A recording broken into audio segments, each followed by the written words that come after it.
ओम गण गणपते नमः। ओम सरस्वती नमः। ओम गुरुदेवाय नमः। कार्तिक महत्व का 11वां अध्याय। नारद जी ने कहा, एक समय जलधर पत्नी सहित असुरों से सम्मानित हो सभा में बैठा था तो परम कीर्तिवान श्री शुक्राचार्य जी वहां पहुँचे, जिनके तेज से सब दिशाएं प्रकाशित हो गई। गुरु जी को आता देख असुरों सहित सागर पुत्र ने उठकर बड़े आदर से उनको प्रणाम किया। तेजस्विनी शुक्राचार्य जी ने सबको आशीर्वाद दिया कि एक आसन पर बैठकर सब दैत्य भी यथास्थान पर बैठ गए, और सागर पुत्र ने नम्रता से प्रश्न किया कि गुरु जी, राहु का सिर किसने काटा? आप ये बतलाइए। इस पर शुक्राचार्य जी ने विरोचन पुत्र हिरण्यकशु और उसके धर्मात्मा पुत्र का परिचय देकर देवताओं और असुरों द्वारा समुद्र मंथन को संक्षेप में सब कथा कहकर यह बतलाया कि जब समुद्र ने अमृत निकला तो उससे देव रूप में राहु पीने चला। इस पर इंद्र ने पक्षपाती भगवान विष्णु ने राहु का सिर काट डाला। ये सुनते ही साथ ही जलधर के नेत्र लाल हो गए। उसने बड़ा क्रोध किया। फिर अपने धस्मर नामक दूत को बुलाकर गुरु का कहा कि कुछ सब वृत्तांत सुनाया और उसे यह आज्ञा दी कि तुम शीघ्र ही इंद्रपुरी में जाकर इंद्र को मेरी शरण में लाओ। धस्मर जलधर का बड़ा निपुण दूत था।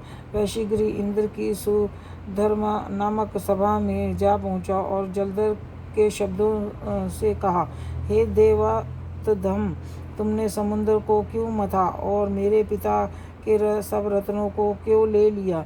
ऐसा करके तुमने अच्छा नहीं किया। यदि तू अपना भला चाहता है तो सब रत्नों सहित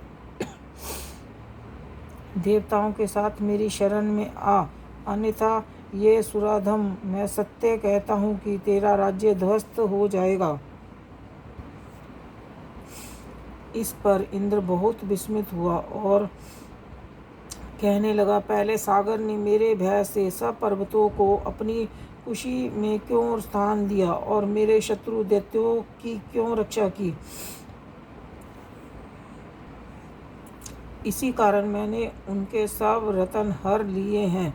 मैं भी सत्य कहता हूँ कि मेरा द्रोही सुखी नहीं रह सकता। इंद्र की बात सुनकर वह दूत शीघ्र ही जल के पास आया और सब बातें उसे कह सुनाई, जिन्हें सुनते ही दैत्य मारे क्रोध के अपने होठ काटने लगा और देवता को जीतने के लिए उनसे उद्योग आरंभ किया। फिर तो सब दिशाओं पर पाताल से करोड़ों दैत्य उनके पास पहुंच गए। शुभ निशुभ सेनापतियों को साथ लेकर जलधर इंद्र ने युद्ध करने लगा। शीघ्र ही इंद्र के नंदन वन में उसने अपनी विशाल सेना उतार दी। वीरों की शंख ध्वनि और घोर गर्जन से इंद्रपुरी गूंज उठी।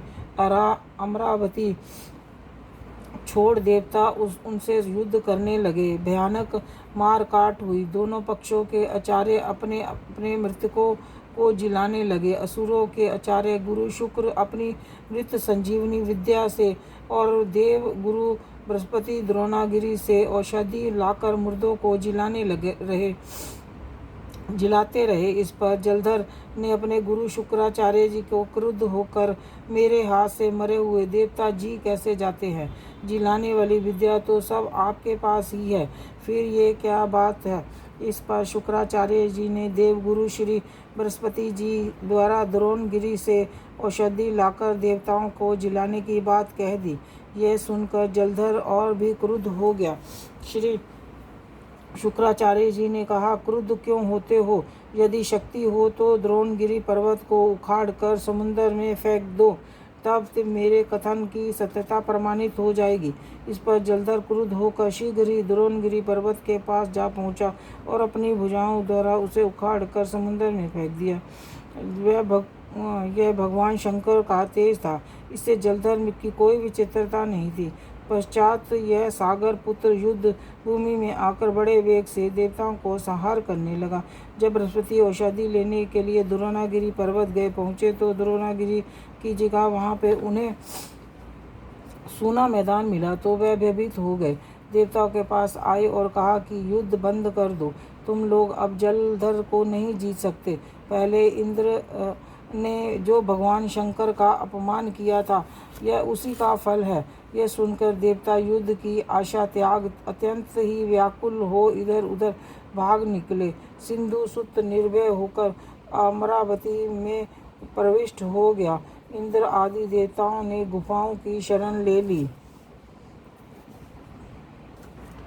11वां अध्याय समाप्त।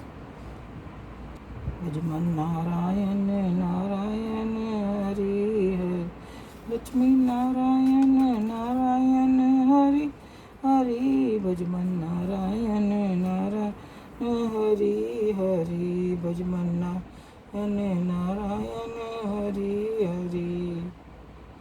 जय हो विष्णु भगवान की जय।